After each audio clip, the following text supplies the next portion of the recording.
रचनाकार मोहन राकेश का विश्व प्रसिद्ध नाटक आषाढ़ का एक दिन अंक 1। आज सुनिए अंक 1 का ख भाग। मल्लिका, ये तुम्हारी नहीं विलोम की भाषा है। अंबिका, मैं ऐसे व्यक्ति को अच्छी तरह समझती हूँ। तुम्हारे साथ उसका इतना ही संबंध है कि तुम एक उपादान हो जिसके आश्रय से वह अपने से प्रेम कर सकता है, अपने पर गर्व कर सकता है। परंतु तुम क्या सजीव व्यक्ति नहीं हो? तुम्हारे प्रति उनका या तुम्हारा कोई कर्तव्य नहीं है? कल तुम्हारी माँ का शरीर नहीं रहेगा और घर में एक समय के भोजन की व्यवस्था भी नहीं होगी, तो जो प्रश्न तुम्हारे सामने उपस्थित होगा उसका तुम क्या उत्तर दोगी? तुम्हारी भावना उस प्रश्न का समाधान कर देगी? फिर कह दो कि ये मेरी नहीं विलोम की भाषा है। मल्लिका सिर झुकाए कुछ क्षण चुप बैठी रहती है, फिर अंबिका की ओर देखती है। मल्लिका, माँ, आज तक का जीवन किसी तरह बीता ही है, आगे का भी बीत जाएगा। आज जब उनका जीवन एक नई दिशा ग्रहण कर रहा है, मैं उनके सामने अपने स्वार्थ की घोषणा नहीं करना चाहती। बाहर से मातुल के शब्द सुनाई देने लगते हैं। मातुल, अंबिका, अंबिका, घर में हो कि नहीं? अंबिका और मल्लिका ड्योढ़ी की तरफ देखती हैं। मातुल अस्त व्यस्त सा आता है। मातुल, हो घर में ही हो। मैं आज सारे ग्राम में घोषणा करने जा रहा हूं कि मेरा इस कालिदास नामधारी जीव से कोई संबंध नहीं है। मल्लिका, क्या हुआ है आर्य मातुल? मातुल, मैंने इसे पाला पोसा, बड़ा किया, क्या इसी दिन के लिए कि ये इस तरह कुलद्रोही बने? मल्लिका, परंतु उन्हें तो सुना है राज्य की ओर से सम्मानित किया जा रहा है। उज्जैनी से कोई आचार्य आए हैं। मातुल, यही तो कह रहा हूं, उज्जैनी से कोई आचार्य आए हैं।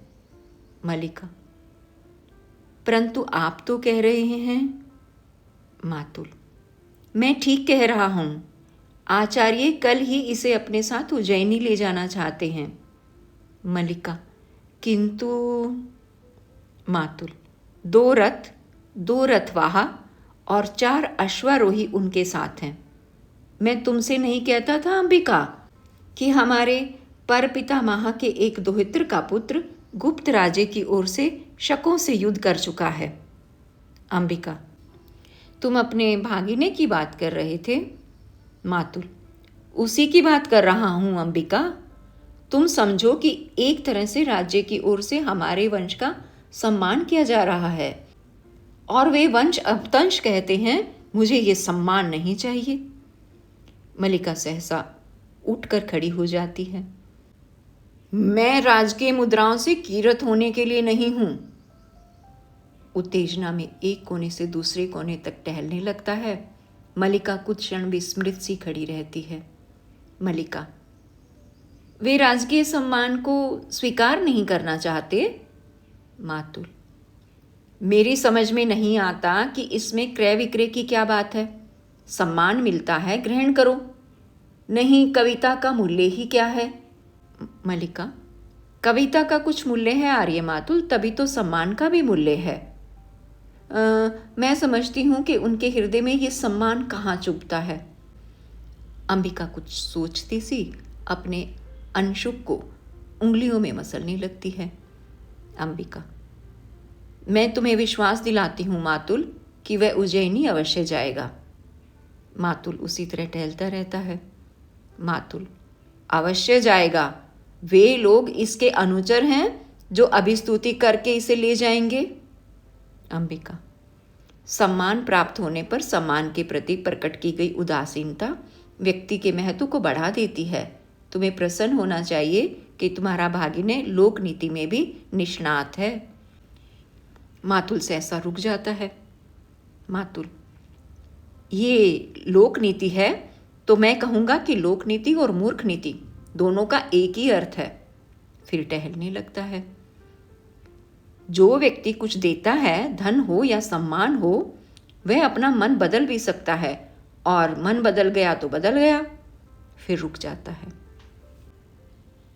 तुम सोचो कि सम्राट रुष्ट भी तो हो सकते हैं कि एक साधारण कवि ने उनका सम्मान स्वीकार नहीं किया। निक्षेप बाहर ले आता है। निक्षेप, मातुल, आप अभी तक यहाँ हैं और आचार्य आपकी प्रतीक्षा कर रहे हैं। मातुल, और तुम यहाँ क्या कर रहे हो? मैंने तुमसे नहीं कहा था कि जब तक मैं लौट कर न आऊं तुम आचार्य के पास रहना? निक्षेप, परंतु ये भी तो कहा था कि आचार्य विश्राम कर चुके तो तुरंत आपको सूचना दे दूं। मातुल, ये भी कहा था, किंतु वह भी तो कहा था। ये कहा तुम्हारी समझ में आ गया, वह नहीं आया। निक्षेप, किंतु मातुल। मातुल, किंतु क्या? मातुल मूर्ख है? बताओ, तुम मुझे मूर्ख समझते हो? निक्षेप, नहीं मातुल। मातुल, मैं मूर्ख नहीं तो निश्चय ही तुम मूर्ख हो। आचार्य ने क्या कहा है? निक्षेप, उन्होंने कहा है कि वे आपके साथ इस सारे ग्राम प्रदेश में घूमना चाहते हैं, जिस प्रदेश ने कालिदास की कविता को जन्म दिया है। मातुल के मुख की रेखाएं वितृष्णा की रेखाओं में बदल जाती हैं। मातुल, कालिदास की कविता? फिर टहलने लगता है। ना जाने इतने बड़े आचार्य को इसकी कविता में क्या विशेषता दिखाई देती है। रुक कर अंबिका की ओर देखता है। इस व्यक्ति को सामान्य लोक व्यवहार तक का तो ज्ञान नहीं, और तुम लोक नीति की बात कहती हो। आप एक हरिण शावक को गोदी में लिए घर की ओर आ रहे थे। सौभाग्यवश मैंने बाहर ही देख लिया। मैंने प्रार्थना की कि कवि कुल गुरु, ये समय इस रूप में घर में जाने का नहीं है। उज्जैनी से एक बहुत बड़े आचार्य आए हैं। आप सुनते ही लौट पड़े, जैसे रास्ते में सांप देख लिया हो। मल्लिका अंबिका के पास आसन पर बैठ जाती है। मातुल फिर टहलने लगता है। अंबिका, मल्लिका, मातुल के लिए अंदर से आसन ला दो।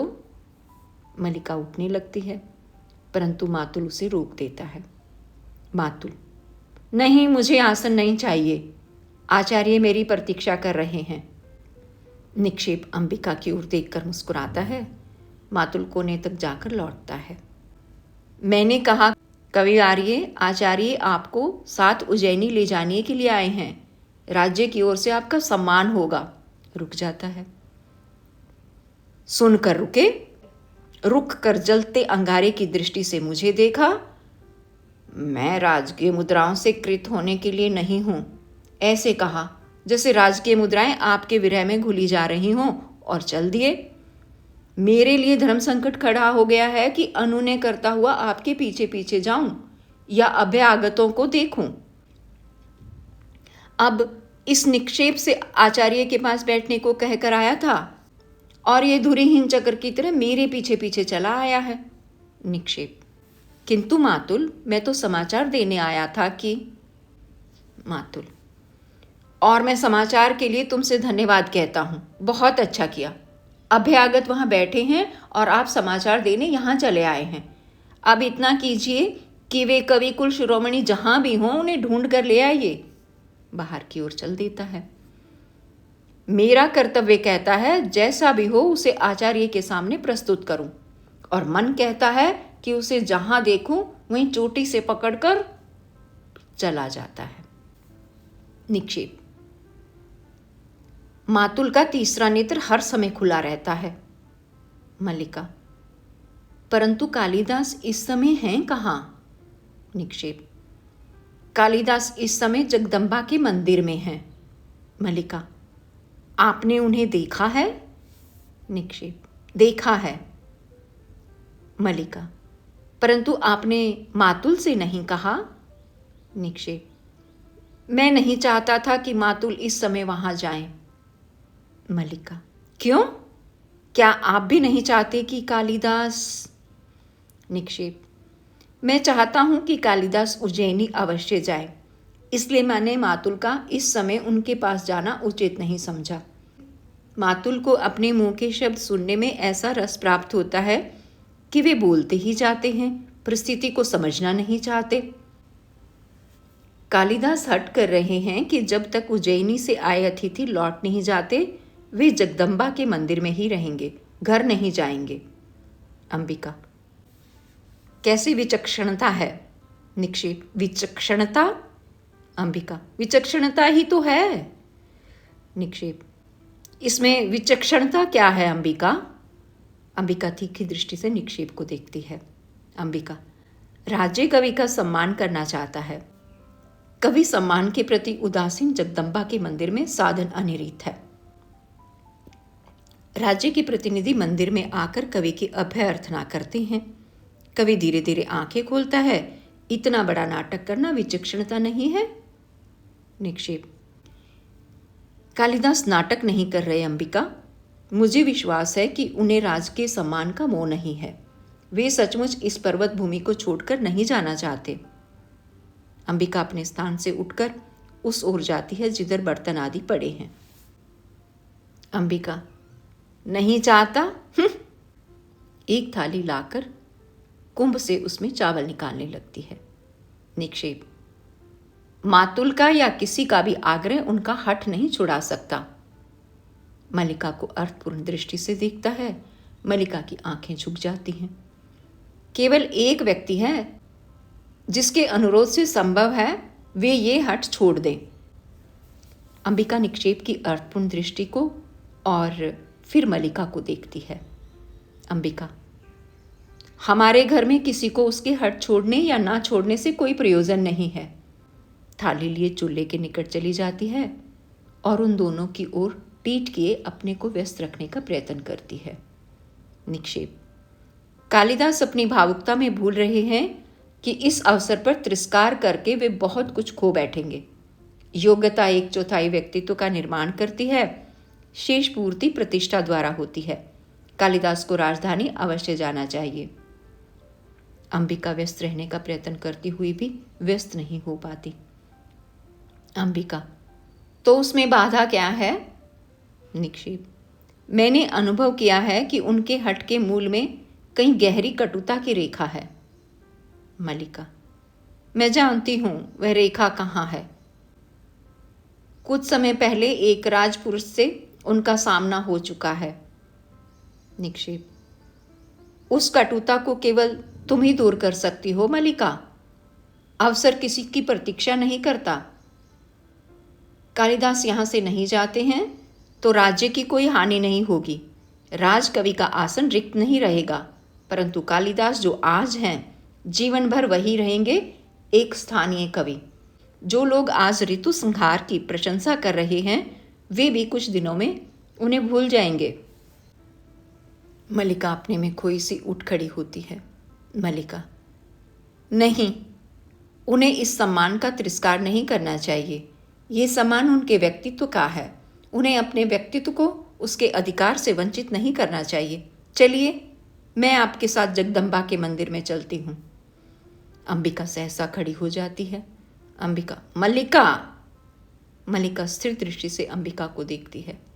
मल्लिका, माँ। अंबिका, मुझे एक बाहर के व्यक्ति के सामने कहना होगा कि मैं इस समय तुम्हारे वहां जाने के पक्ष में नहीं हूं। निक्षेप, निक्षेप बाहर का व्यक्ति नहीं है अंबिका। मल्लिका, यह एक महत्वपूर्ण क्षण है माँ। मुझे इस समय अवश्य जाना चाहिए। आइए आर्य निक्षेप। बिना अंबिका की ओर देखे बाहर को चल देती है। अंबिका की आंखों में क्रोध की लहर उठती है जो पराजय के भाव में बदल जाती है। निक्षेप अंबिका के भाव को लक्ष्य करता क्षण भर रुका रहता है। निक्षेप, क्षमा चाहता हूं अंबिका। मल्लिका के पीछे चला जाता है। अंबिका कुछ क्षण आंखें मूंदे खड़ी रहती है, फिर घर की वस्तुओं को एक एक करके देखती है और जैसे टूटी सी चौकी पर बैठकर थाली के चावलों को मसलने लगती है। आंखों से आंसू उमड़ आते हैं जिन्हें वह आंचल से पोंछ लेती है। प्रकाश कम हो जाता है। अंबिका के कंठ से रुंधा सा स्वर निकलता है। अंबिका, भावना, ओह। आंचल में मुंह छिपा लेती है। प्रकाश कुछ और क्षीण हो जाता है। तभी ड्योढ़ी के अंधेरे में अग्निकाष्ठ की लोट चमक उठती है। विलोम अग्निकाष्ठ हाथ में लिए बाहर से आता है। अंबिका को इस तरह बैठे देखकर क्षण भर रुका रहता है, फिर पास चला आता है। विलोम, घिरे हुए मेघों ने आज असमय अंधकार कर दिया है अंबिका, या तुम्हें समय का ज्ञान नहीं रहा? अंबिका आंचल से मुंह उठाती है। अग्निकाष्ठ के प्रकाश में उसके मुख की रेखाएं गहरी और आंखें धसी सी दिखाई देती हैं। आश्चर्य है, तुमने दीपक नहीं जलाया? अंबिका, विलोम, तुम यहां क्यों आए हो? विलोम बाईं ओर के दीपक के निकट चला जाता है। विलोम, दीपक जला दूं? अग्निकाष्ठ से छूकर दीपक जला देता है। विलोम का आना ऐसे आश्चर्य का विषय नहीं है। जाकर सामने के दीपक जलाने लगता है। अंबिका उठ खड़ी होती है। अंबिका, चले जाओ विलोम, तुम जानते हो कि तुम्हारा यहां आना। विलोम, मलिका को सह्य नहीं है? दीपक जलाकर अंबिका की ओर देखता है। जानता हूं अंबिका, मलिका बहुत भोली है। वह लोक और जीवन के संबंध में कुछ नहीं जानती। दीवार में बने आधार में अग्निकाष्ठ तिरछा लगा देता है। वह नहीं चाहती कि मैं इस घर में आऊं, क्योंकि कालिदास नहीं चाहता। घूरकर अंबिका के पास आता है। और कालिदास क्यों नहीं चाहता? क्योंकि मेरी आंखों में उसे अपने हृदय का सत्य झांकता दिखाई देता है। उसे उलझन होती है। किंतु तुम तो जानती हो अंबिका, मेरा एकमात्र दोष यह है कि मैं जो अनुभव करता हूं स्पष्ट कह देता हूं। अंबिका, मैं इस समय तुम्हारे दोष अदोष का विवेचन नहीं करना चाहती। विलोम, देख रहा हूं इस समय तुम बहुत दुखी हो, और तुम दुखी कब नहीं रही अंबिका? तुम्हारा तो जीवन ही पीड़ा का इतिहास है। पहले से कहीं दुबली हो गई हो। सुना है कालिदास उज्जैनी जा रहा है। अंबिका, मैं नहीं जानती। विलोम जैसे उनकी बात न सुनकर झरोखे के पास चला जाता है। विलोम, राज्य की ओर से उसका सम्मान होगा। कालिदास राजकवि के रूप में उज्जैनी में रहेगा। मैं समझता हूं उसके जाने से पहले ही उसका और मलिका का विवाह हो जाना चाहिए। इस संबंध में तुमने सोचा तो होगा? अंबिका, मैं इस समय कुछ भी सोचना नहीं चाहती। विलोम, तुम मलिका की मां इस विषय में सोचना नहीं चाहती? आश्चर्य है। अंबिका, मैंने तुमसे कहा है विलोम, तुम चले जाओ। विलोम, कालिदास उज्जैनी चला जाएगा, और मलिका, जिसका नाम उसके कारण सारे प्रांतर में अपवाद का विषय बना है, पीछे यहां पड़ी रहेगी। क्यों अंबिका? अंबिका कुछ न कहकर आसन पर बैठ जाती है। विलोम घूमकर उसके सामने आ जाता है। क्यों? तुमने इतने वर्ष, सारी पीड़ा क्या इसी दिन के लिए सही है? दूर से देखने वाला भी जान सकता है इन वर्षों में तुम्हारे साथ क्या क्या बीता है। समय ने तुम्हारे मन, शरीर और आत्मा की इकाई को तोड़ कर रख दिया है। तुमने तिल तिल करके अपने को गलाया है कि मलिका को किसी अभाव का अनुभव ना हो, और आज जबकि उसके लिए जीवन भर के अभाव का प्रश्न सामने है, तुम कुछ सोचना नहीं चाहते।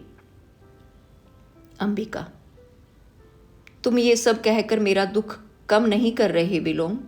मैं अनुरोध करती हूं कि तुम इस समय मुझे अकेली रहने दो।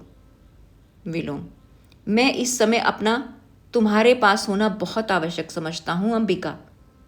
मैं ये सब बातें तुमसे नहीं, उससे कहने के लिए आया हूं। आशा कर रहा हूं कि वह मलिका के साथ अभी यहां आएगा। मैंने मलिका को जगदम्बा के मंदिर की ओर जाते देखा है। मैं यहीं उसकी प्रतीक्षा करना चाहता हूं। ड्योढ़ी से कालिदास और उसके पीछे मलिका आती है। कालिदास, अधिक प्रतीक्षा नहीं करनी पड़ेगी विलोम। विलोम को देखकर मलिका की आंखों में क्रोध और वितृष्णा का भाव उमड़ आता है, और वह झरोखे की ओर चली जाती है। कालिदास विलोम के पास आ जाता है। मैं जानता हूं कि तुम कहाँ, किस समय और क्यों मेरे साक्षात्कार के लिए उत्सुक होते हो। कहो, आजकल किस नए छंद का अभ्यास कर रहे हो? विलोम: छंदों का अभ्यास मेरी वृत्ति नहीं है। कालिदास: मैं जानता हूं तुम्हारी वृत्ति दूसरी है। क्षण भर उसकी आंखों में देखता रहता है। उस वृत्ति ने संभवतः छंदों का अभ्यास सर्वथा छुड़ा दिया है। विलोम: आज निसंदेह तुम छंदों के अभ्यास पर गर्व कर सकते हो। अग्निकाष्ठ के पास जाकर उसे सहलाने लगता है। प्रकाश उसके मुख पर पड़ता है। सुना है राजधानी से निमंत्रण आया है? कालिदास: सुना मैंने भी है। तुम्हें दुख हुआ? विलोम: दुख? हाँ हाँ, बहुत। एक मित्र के बिछुड़ने का किसे दुख नहीं होता। कल ब्रह्म मुहूर्त में ही चले जाओगे? कालिदास: मैं नहीं जानता। विलोम: मैं जानता हूं। आचार्य कल ब्रह्म मुहूर्त में ही लौट जाना चाहते हैं। राजधानी के वैभव में जाकर ग्राम प्रांतर को भूल तो नहीं जाओगे? एक दृष्टि मल्लिका पर डालकर फिर कालिदास की ओर देखता है। सुना है वहां जाकर व्यक्ति बहुत व्यस्त हो जाता है। वहां के जीवन में कई तरह के आकर्षण हैं, रंगशालाएं, मदिरालय और तरह तरह की विलास भूमियां। मल्लिका के भाव में बहुत कठोरता आ जाती है। मल्लिका: आर्य विलोम, ये समय और स्थान इन बातों के लिए नहीं है। मैं इस समय आपको यहां देखने की आशा नहीं कर रही थी। विलोम: मैं जानता हूं तुम इस समय मुझे यहां देखकर प्रसन्न नहीं हो, परंतु मैं अंबिका से मिलने आया था। बहुत दिनों से भेंट नहीं हुई थी। ये कोई ऐसी अप्रत्याशित बात नहीं है। कालिदास: विलोम का कुछ भी करना अप्रत्याशित नहीं है। हाँ, कई कुछ न करना अप्रत्याशित हो सकता है। विलोम: ये वास्तव में प्रसन्नता का विषय है कालिदास, कि हम दोनों एक दूसरे को इतनी अच्छी तरह समझते हैं। निसंदेह मेरे स्वभाव में ऐसा कुछ नहीं है जो तुमसे छिपा हो। क्षण भर कालिदास की आंखों में देखता रहता है। विलोम क्या है? एक असफल कालिदास और कालिदास एक सफल विलोम। हम कहीं एक दूसरे के बहुत निकट पड़ते हैं। अग्निकाष्ठ के पास से हटकर कालिदास के निकट आ जाता है। कालिदास: निसंदेह सभी विपरीत एक दूसरे के बहुत निकट पड़ते हैं। विलोम: अच्छा है तुम इस सत्य को स्वीकार करते हो। मैं उस निकटता के अधिकार से तुमसे एक प्रश्न पूछता हूँ। संभव है फिर कभी तुमसे बात करने का अवसर ही प्राप्त ना हो। एक दिन का व्यवधान तुम्हें हमसे बहुत दूर कर देगा ना?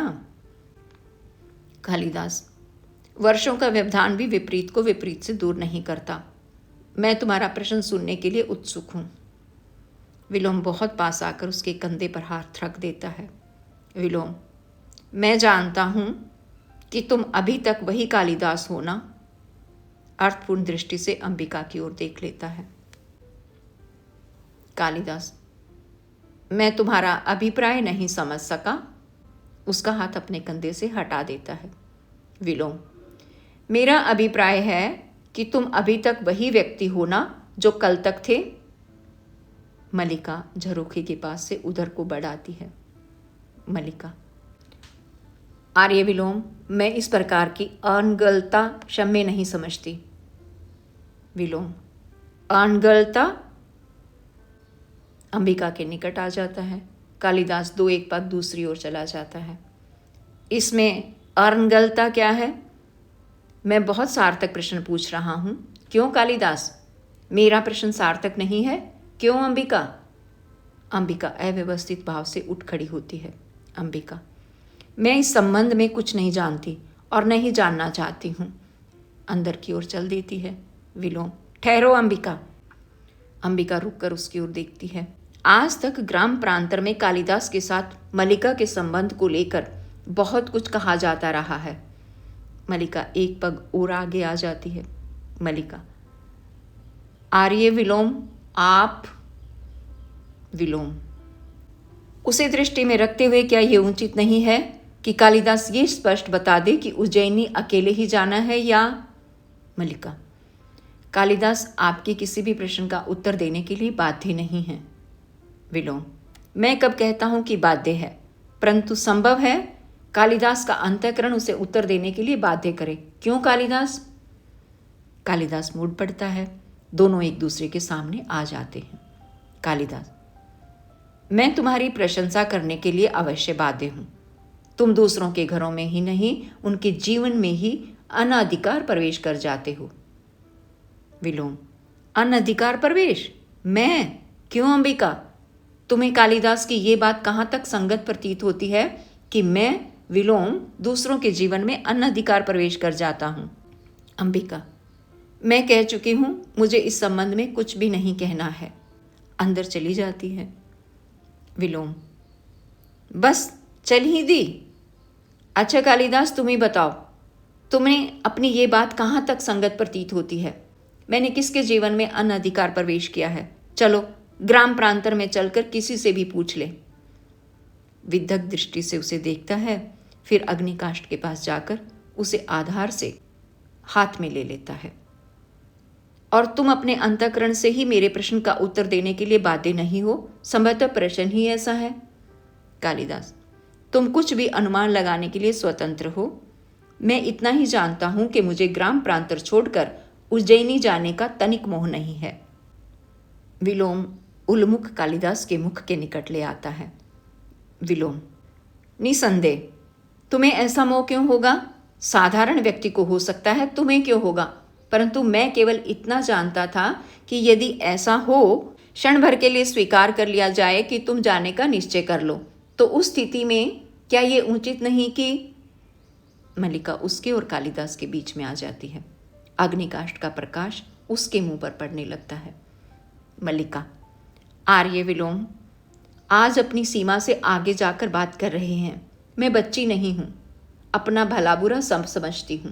आप संभवतः ये अनुभव नहीं कर रहे कि आप यहाँ इस समय एक अनचाहे अतिथि के रूप में उपस्थित हैं।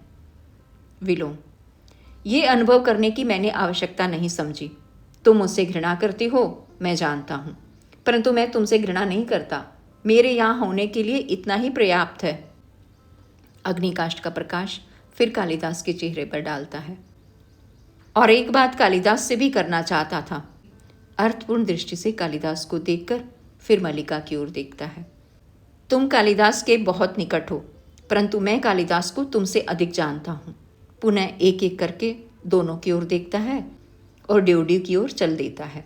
ड्योडी के पास से मुड़कर फिर कालिदास की ओर देखता है। तुम्हारी यात्रा शुभ हो कालिदास। तुम जानते हो विलोम तुम्हारा ही शुभ चिंतक है। कालिदास, ये मुझसे अधिक कौन जान सकता है। विलोम के कंठ से तिरस्कारपूर्ण स्वर निकलता है और वह मल्लिका की ओर देखता है। विलोम, अनचाहा अतिथि संभवतः फिर भी कभी आ पहुंचे, तब के लिए भी क्षमा चाहते हुए व्यंग्य के साथ मुस्कुराकर चला जाता है। कालिदास क्षण भर मल्लिका की ओर देखता रहता है, फिर झरोखे के पास चला जाता है। मल्लिका, फिर उदास हो गए? कालिदास झरोखे से बाहर देखता रहता है।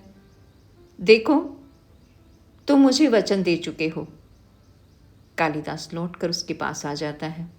कालिदास, फिर एक बार सोचो मल्लिका, प्रश्न सम्मान और राज्य आश्रय स्वीकार करने का ही नहीं है, उससे कहीं बड़ा एक प्रश्न मेरे सामने है। मल्लिका, और वह प्रश्न मैं हूं ना?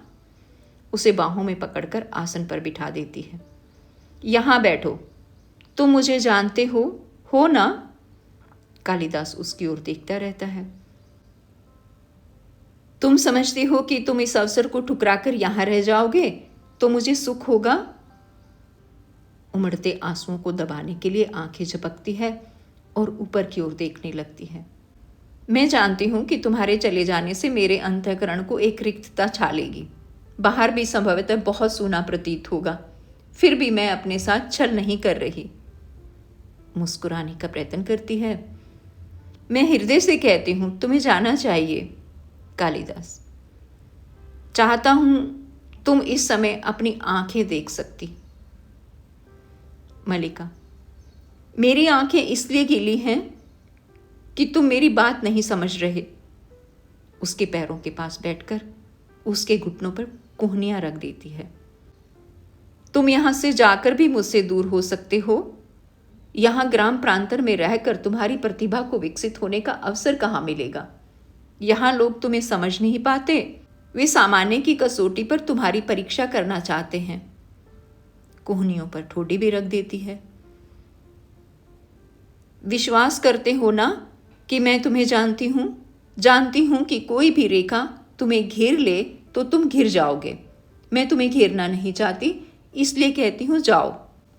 कालिदास, तुम पूरी तरह नहीं समझ रही मल्लिका। प्रश्न तुम्हारे घेरने का नहीं है। मल्लिका शब्दों की चुभन अनुभव करके भी अपनी मुद्रा स्वाभाविक बनाए रखने का प्रयत्न करती है। कालिदास जैसे सोचता सा उठ खड़ा होता है और टहलने लगता है। मैं अनुभव करता हूं कि ये ग्राम प्रांतर मेरी वास्तविक भूमि है। मैं कई सूत्रों से इस भूमि से जुड़ा हूं। उन सूत्रों में तुम हो, ये आकाश और ये मेघ हैं। यहाँ की हरियाली है, हिरणों के बच्चे हैं, पशुपाल हैं। रुक कर मल्लिका की ओर देखता है। यहां से जाकर मैं अपनी भूमि से उखड़ जाऊंगा। मल्लिका आसन पर कोहनी रखे उससे टेक लगा लेती है। मल्लिका, ये क्यों नहीं सोचते कि नई भूमि तुम्हें यहां से अधिक संपन्न और उर्वरा मिलेगी। इस भूमि से तुम जो कुछ ग्रहण कर सकते थे कर चुके हो। तुम्हें आज नई भूमि की आवश्यकता है जो तुम्हारे व्यक्तित्व को अधिक पूर्ण बना दे। कालिदास, नई भूमि सुखा भी तो सकती है। फिर टहलने लगता है। मल्लिका, कोई भूमि ऐसी नहीं जिसके अंतर में कोमलता ना हो। तुम्हारी प्रतिभा उस कोमलता का स्पर्श अवश्य पालेगी। कालिदास, और उस जीवन की अपनी अपेक्षाएं भी होंगी। मल्लिका उठकर उसके पास आ जाती है और उसके हाथ अपने हाथों में ले लेती है। मल्लिका, ये क्यों आवश्यक है कि तुम उन अपेक्षाओं का पालन करो। तुम दूसरों के लिए नई अपेक्षाओं की सृष्टि कर सकते हो। कालिदास, फिर भी कई कई आशंकाएं उठती हैं। मुझे हृदय में उत्साह का अनुभव नहीं होता। मल्लिका, मेरी ओर देखो। कालिदास कुछ क्षण उसकी आंखों में देखता रहता है। अब भी उत्साह का अनुभव नहीं होता। विश्वास करो, तुम यहां से जाकर भी यहां से अलग नहीं होोगे। यहां की वायु, यहां के मेघ और यहां के हिरण, इन सबको तुम साथ ले जाओगे और मैं भी तुमसे दूर नहीं होंगी। जब भी तुम्हारे निकट होना चाहूंगी पर्वत शिखर पर चली जाऊंगी और उड़कर आते मेघों में घिर जाया करूंगी। बिजली कौंधती है और मेघ गर्जन सुनाई देता है। कालिदास उसके हाथ पकड़े रहता है। मल्लिका पलकें झपकाकर अपने आंसू सुखाती है। लगता है फिर वर्षा होगी। यूं भी बहुत अंधेरा हो गया है। आचार्य तुम्हारी प्रतीक्षा कर रहे होंगे। कालिदास, मुझे जाने के लिए कह रही हो? हाँ, देखना मैं तुम्हारे पीछे प्रसन्न रहूंगी। बहुत घूमूंगी और हर संध्या को जगदम्बा के मंदिर में सूर्यास्त देखने जाया करूंगी। कालिदास, इसका अर्थ है तुमसे विदा लूं? मल्लिका, नहीं, विदा तुम्हें नहीं दूंगी। जा रहे हो इसलिए केवल प्रार्थना करूंगी कि तुम्हारा पथ प्रशस्त हो। उसके हाथ छोड़ देती है। जाओ। कालिदास पल भर आंखें मूंदे रहता है, फिर झटके से चला जाता है। मल्लिका हाथों में मुंह छिपाए आसन पर जा बैठती है। तीव्र मेघ गर्जन सुनाई देता है और साथ वर्षा का शब्द सुनाई देने लगता है। मल्लिका अपने को रोकने का प्रयत्न करती हुई भी सिसक उठती है। अंबिका अंदर से आकर उसके सिर पर हाथ रखती है और उसका मुंह ऊपर उठाती है। अंबिका, मल्लिका। मल्लिका आसन से उठ खड़ी होती है और झरोखे के पास जाकर उससे सिर टिका लेती है। अंबिका, तुम स्वस्थ नहीं हो मल्लिका, चलो अंदर चलकर विश्राम कर लो। मल्लिका अपनी सिसकियां दबाने का प्रयत्न करती हुई उसी तरह खड़ी रहती है। मल्लिका, मुझे यहीं रहने दो माँ, मैं अस्वस्थ नहीं हूँ। देखो माँ, चारों ओर कितने गहरे मेघ घिरे हैं। कल ये मेघ उज्जैनी की ओर उठ जाएंगे। पुनः हाथों में मुंह छिपाकर सिसक उठती है। अंबिका पास जाकर उसे अपने से सटा लेती है। अंबिका, रो नहीं मलिका। मलिका, मैं रो नहीं रही हूँ माँ, मेरी आंखों में जो बरस रहा है ये दुख नहीं है, ये सुख है माँ, सुख। अंबिका के वक्ष में मुंह छिपा लेती है। पुनः मेघ गर्जना सुनाई देती है और वर्षा का शब्द ऊंचा हो जाता है। आषाढ़ का एक दिन अंक 2 अगले भाग में पढ़ेंगे।